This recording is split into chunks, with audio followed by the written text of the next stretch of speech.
ओम शांति। आज 27/10/2020 की मुरली में बाबा ने कहा, मीठे बच्चे, भिन्न भिन्न युक्तियां सामने रख याद की यात्रा पर रहो। इस पुरानी दुनिया को भूल अपने स्वीट होम और नई दुनिया को याद करो। प्रश्न है आज का, कौन सी एक्ट अथवा पुरुषार्थ अभी ही चलता है, सारे कल्प में नहीं? प्रश्न का उत्तर है, याद की यात्रा में रह आत्मा को पावन बनाने का पुरुषार्थ, सारी दुनिया को पतित से पावन बनाने की एक्ट सारे कल्प में सिर्फ इसी संगम समय पर चलती है। यह एक्ट हर कल्प रिपीट होती है। तुम बच्चे इस अनादि अविनाशी ड्रामा के वंडरफुल राज को समझते हो। अब सुनते हैं आज की मुरली को विस्तार से। ओम शांति। रूहानी बाप बैठ रूहानी बच्चों को समझाते हैं, इसलिए रूहानी बच्चों को देही अभिमानी या रूहानी अवस्था में निश्चय बुद्धि होकर बैठना व सुनना है।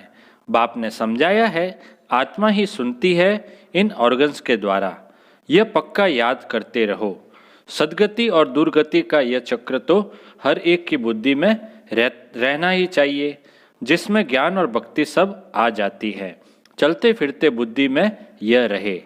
ज्ञान और भक्ति, सुख और दुख, दिन और रात का खेल कैसे चलता है। हम 84 का पाठ बजाते हैं। बाप को याद है तो बच्चों को भी याद में रहने का पुरुषार्थ कराते हैं। इससे तुम्हारे विकर्म भी विनाश होते हैं और तुम राज्य भी पाते हो। जानते हो, यह पुरानी दुनिया तो अब खलास होनी है। जैसे कोई पुराना मकान होता है और नया बनाते हैं तो अंदर में निश्चय रहता है, अभी हम नए मकान में जाएंगे। फिर मकान बनने में कभी वर्ष 2 लग जाते हैं। जैसे नई दिल्ली में गवर्नमेंट हाउस आदि बनते हैं तो जरूर गवर्नमेंट कहेगी हम ट्रांसफ़र हो नई दिल्ली में जाएंगे। तुम बच्चे जानते हो, ये सारी बेहद की दुनिया पुरानी है, अब जाना है नई दुनिया में। बाबा युक्तियाँ बताते हैं, ऐसी ऐसी युक्तियों से बुद्धि को याद की यात्रा में लगाना है। हमको अब घर जाना है, इसलिए स्वीट होम को याद करना है, जिसके लिए मनुष्य माथा मारते हैं। यह भी मीठे मीठे बच्चों को समझाया है कि यह दुखधाम अब खत्म होना है। भल तुम यहाँ रहे पड़े हो, परंतु यह पुरानी दुनिया पसंद नहीं है। हमको फिर नई दुनिया में जाना है। भल चित्र आगे कोई भी न हो तो भी तुम समझते हो अब पुरानी दुनिया का अंत है, अब हम नई दुनिया में जाएंगे। भक्ति मार्ग के तो कितने ढेर चित्र हैं, उनकी भेंट में तुम्हारे तो बहुत थोड़े हैं। तुम्हारे ये ज्ञान मार्ग के चित्र हैं और वह सब है भक्ति मार्ग के चित्रों पर ही सारी भक्ति होती है। अब तुम्हारे तो है रियल चित्र, इसलिए तुम समझा सकते हो रॉन्ग क्या राइट क्या है। बाबा को कहा ही जाता है नॉलेजफुल। बाबा तो नॉलेजफुल है ना। तुमको यह नॉलेज है, तुम जानते हो हमने सारे कल्प में कितने जन्म लिए हैं। यहाँ आने के बाद हमें भी नॉलेज मिली ना कि हमने सारे कल्प में 84 जन्म लिए हैं। ये चक्र कैसे फिरता है, इसके बारे में भी हमने जाना। तुमको निरंतर बाप की याद और इस नॉलेज में रहना है। बाप तुमको सारे रचता और रचना की नॉलेज देते हैं, तो बाप की भी याद रहती है। बाबा ने समझाया है, मैं तुम्हारा बाप, टीचर, सदगुरु हूँ। तुम सिर्फ यह समझाओ। बाबा कहते हैं, तुम मुझे पतित पावन लिबरेटर गाइड कहते हो ना। कहाँ का गाइड? शांति धाम, मुक्ति धाम का। वहाँ तक बाप ले जाकर छोड़ेंगे। बच्चों को पढ़ाकर, सिखलाकर, गुलगुल बनाकर घर ले जाए छोड़ेंगे। बाप के सिवाय तो कोई ले जा नहीं सकते। भल कोई कितना भी तत्व ज्ञानी व ब्रह्म ज्ञानी हो, वह समझते हैं हम ब्रह्म में लीन हो जाएंगे। तुम्हारी बुद्धि में है कि शांति धाम तो हमारा घर है, वहाँ जाकर फिर नई दुनिया में हम पहले पहले आएंगे, वह सब बाद में आने वाले हैं। तुम जानते हो कैसे सब धर्म नंबरवार आते हैं। सत्युग त्रेता में किसका राज्य है, उन्हों का धर्मशास्त्र क्या है।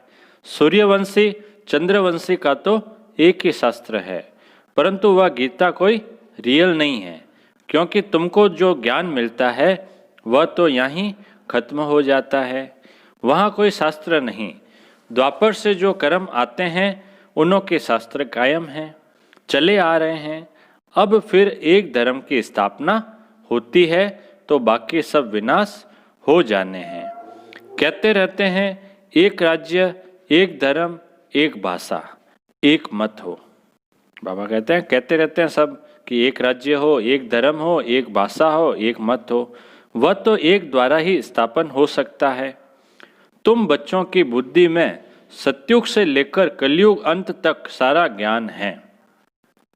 बाप कहते हैं अब पावन बनने के लिए पुरुषार्थ करो। आधा कल्प लगा है तुमको पतित बनने में, वास्तव में सारा कल्प ही कहें। यह याद की यात्रा तो तुम अभी ही सीखते हो, वहाँ यह है नहीं। देवताएं पतित से पावन होने का पुरुषार्थ नहीं करते, वह पहले राजयोग सीख यहाँ से पावन हो जाते हैं। संगम युग पर ही वो तो पावन बन जाते हैं।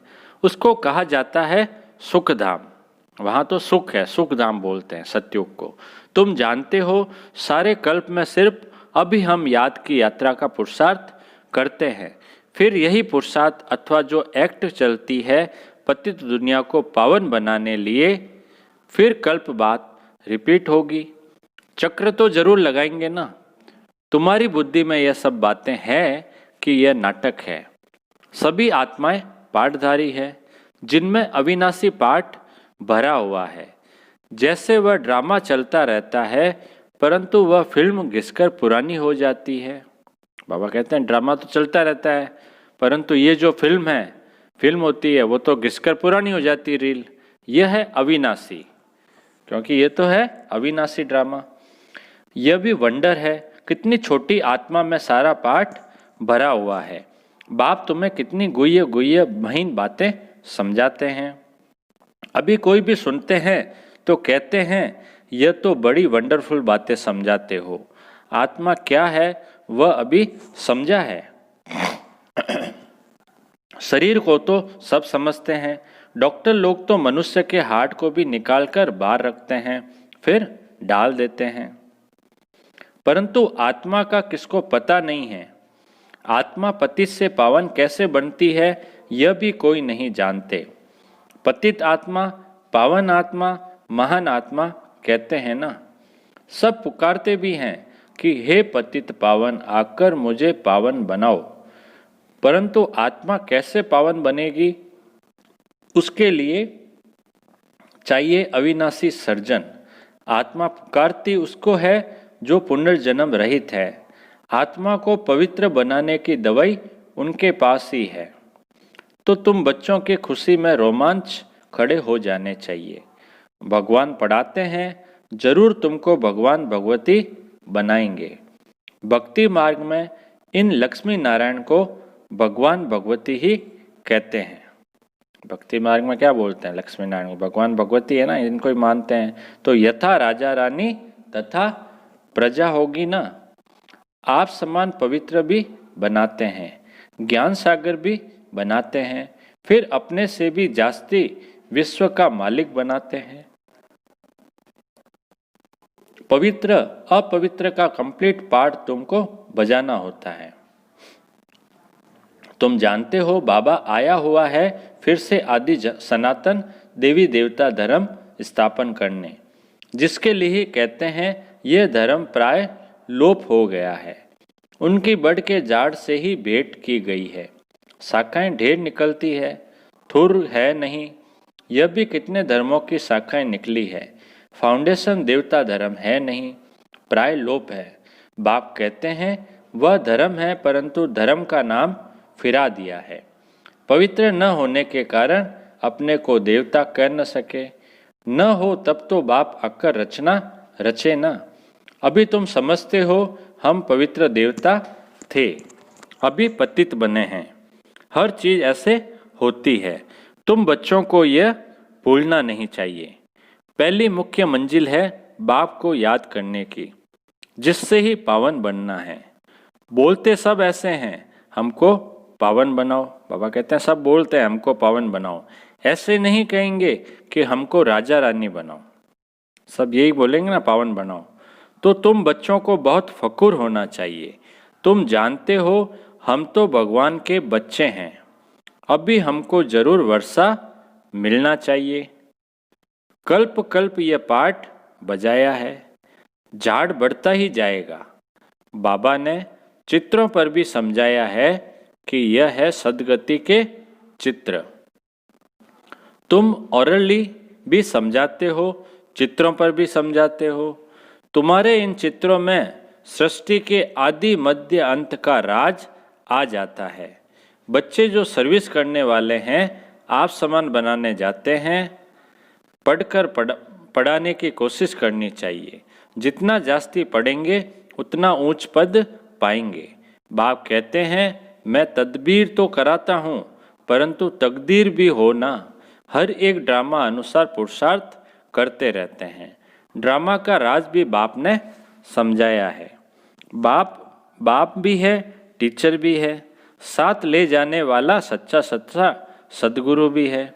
वह बाप है अकाल मूर्त। आत्मा का यह तख्त है ना, जिससे यह पाठ बजाते हैं। तो बाप को भी पाठ बजाने सदगति करने के लिए तख्त चाहिए ना। ब्रह्मा बाबा का तन लेते हैं ना बाबा भी। बाप कहते हैं मुझे साधारण तन में ही आना है, भपका व ठाठ कुछ भी नहीं रख सकता हूँ। वो गुरुओं के फॉलोअर्स लोग तो गुरु के लिए सोने के सिंहासन, महल आदि बनाते हैं। तुम क्या बनाएंगे? बच्चों को पूछ रहे हैं तुम क्या बनाएंगे? तुम बच्चे भी हो, स्टूडेंट भी हो, तो तुम उनके लिए क्या करेंगे, कहाँ बनाएंगे? यह है तो साधारण ना। बच्चों को यह भी समझाते रहते हैं वैश्याओं की सर्विस करो, गरीबों का भी उद्धार करना है। बच्चे कोशिश भी करते हैं। बनारस में भी गए, उन्हों को तुमने उठाया तो कहेंगे वाह बीके की तो कमाल है। वेश्याओं को भी यह ज्ञान देती है। वेश्याओं को दिया तो बहुत वाहवाही होगी कि भाई बीके वाले तो बहुत कमाल के हैं। वेश्याओं को भी यह ज्ञान देती है, उनको भी समझाना है अभी तुम यह धंधा छोड़ शिवालय की मालिक बनो। ये नॉलेज सीखकर फिर सिखलाओ। वेश्याएं भी फिर औरों को सिखला सकती है। सीखकर होशियार हो जाएंगे तो फिर अपने ऑफिसर्स को भी समझाएंगे। हाल के चित्र आदि रख बैठकर समझाओ तो सब कहेंगे वाह, वेश्याओं को शिवालय वासी बनाने के लिए ये बीके निमित्त बने हैं। बाबा कहते हैं हाल में चित्र लगाओ, समझाओ सबको। बच्चों को सर्विस के लिए ख्यालात चलने चाहिए। तुम्हारे ऊपर बहुत रेस्पॉन्सिबिलिटी है। अहिल्याएं, कुब्जाएं, भिलनियाँ, गणिकाएं, इन सब का उद्धार करना है। गायन भी है, साधुओं का भी उद्धार किया है। यह तो समझते हो साधुओं का उद्धार होगा पिछाड़ी में। अभी वह तुम्हारे बन जाए तो भक्ति मार्ग की सारा खत्म हो जाए। बाबा कहते हैं अगर अभी वो तुम्हारे बन जाए तो फिर भक्ति मार्ग ही खत्म हो जाए, रिवोल्यूशन हो जाए। सन्यासी लोग ही अपना आश्रम छोड़ दें, बस हमने हार खाई, यह पिछाड़ी में होगा। बाबा डायरेक्शन देते रहते हैं ऐसे ऐसे करो। बाबा तो कहाँ बाहर नहीं जा सकते। बाप कहेंगे बच्चों से जाकर सीखो। समझाने की युक्तियां तो सब बच्चों को बताते रहते हैं। बाबा बताते हैं ना कैसे कैसे ज्ञान को समझाना है। ऐसा कार्य करके दिखाओ जो मनुष्य के मुख से वाह वाह निकले। गायन भी है, शक्तियों में ज्ञानबान भगवान ने भरे थे। यह है ज्ञानबान। तुम जानते हो ये बाण तुमको इस दुनिया से उस दुनिया में ले जाते हैं। तो तुम बच्चों को बहुत विशाल बुद्धि बनना है। एक जगह भी तुम्हारा नाम हुआ, गवर्नमेंट को मालूम पड़ा तो फिर बहुत प्रभाव निकलेगा। एक जगह से ही कोई अच्छे 5-7 ऑफिसर्स निकले तो वह अखबारों में डालने लग पड़ेंगे। बाबा बता रहे हैं अगर सेवा करेंगे और 5-7 ऑफिसर ऐसे निकल गए तो फिर अखबारों में भी डालने लग पड़ेंगे। कहेंगे ये बीके वेश्याओं से भी वह धंधा छुड़ाए, शिवालय का मालिक बनाती है। बहुत वाह वाह निकलेगी। धन आदि सब वह ले जाएंगे। तुम धन धन आदि सब वह ले आएंगे। तुम धन क्या करेंगे? तुम बड़े बड़े सेंटर्स खोलेंगे। पैसे से चित्र आदि बनाने होते हैं। मनुष्य देखकर बड़ा वंडर खाएंगे, कहेंगे पहले पहले तो तुमको प्राइज देनी चाहिए। गवर्नमेंट हाउस में भी तुम्हारे चित्र ले जाएंगे। इन पर बहुत आशिक होंगे। दिल में चाह ना होनी चाहिए मनुष्य को देवता कैसे बनाएं। यह तो जानते हो, जिन्होंने कल्प पहले लिया है वही लेंगे। इतना धन आदि सब कुछ छोड़ दे, मेहनत है। बाबा ने बताया, हमारा अपना घर गाट, मित्र संबंधी आदि कुछ भी नहीं। हमको क्या याद पड़ेगा, सिवाय बाप के और तुम बच्चों के कुछ नहीं है। सब कुछ एक्सचेंज कर दिया। बाकी बुद्धि कहाँ जाएगी? बाबा को रथ दिया है, जैसे तुम वैसे हम पढ़ रहे हैं। सिर्फ रथ बाबा को लोन पर दिया है। तुम जानते हो हम पुरुषार्थ कर रहे हैं सूर्यवंशी घराने में पहले पहले आने के लिए। यह है ही नर से नारायण बनने की कथा। बाबा कहते हैं ये क्या है? नर से नारायण बनने की कथा है। तीसरा नेत्र आत्मा को मिलता है। हम आत्मा पढ़कर नॉलेज सुन देवता बन रहे हैं, फिर सो राजाओं का राजा बनेंगे। शिव बाबा कहते हैं मैं तुमको डबल सिरताज बनाता हूँ। तुम्हारी अभी कितनी बुद्धि खुल गई है? बाबा कहते हैं तुम्हारी अभी कितनी बुद्धि खुल गई है? ड्रामा अनुसार कल्प पहले मुआफिक। अब याद की यात्रा में भी रहना है। सृष्टि चक्र को भी याद करना है। पुरानी दुनिया को बुद्धि से भूलना है।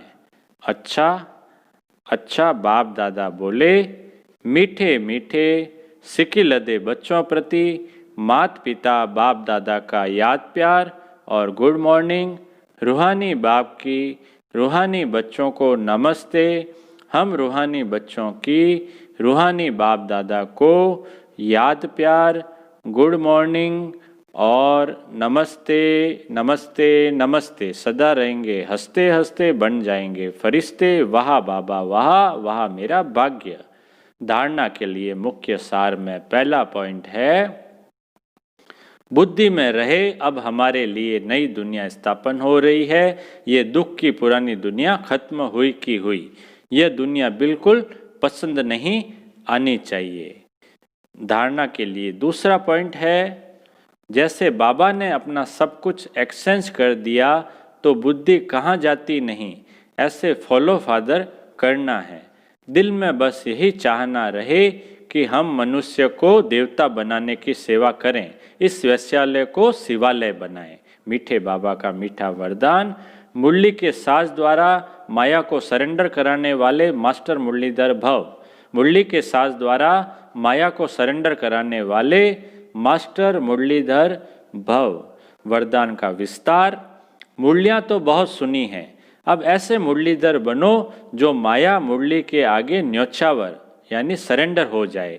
मुरली के राज का साज अगर सदैव बजाते रहो तो माया सदा के लिए क्या हो जाएगी? सरेंडर हो जाएगी।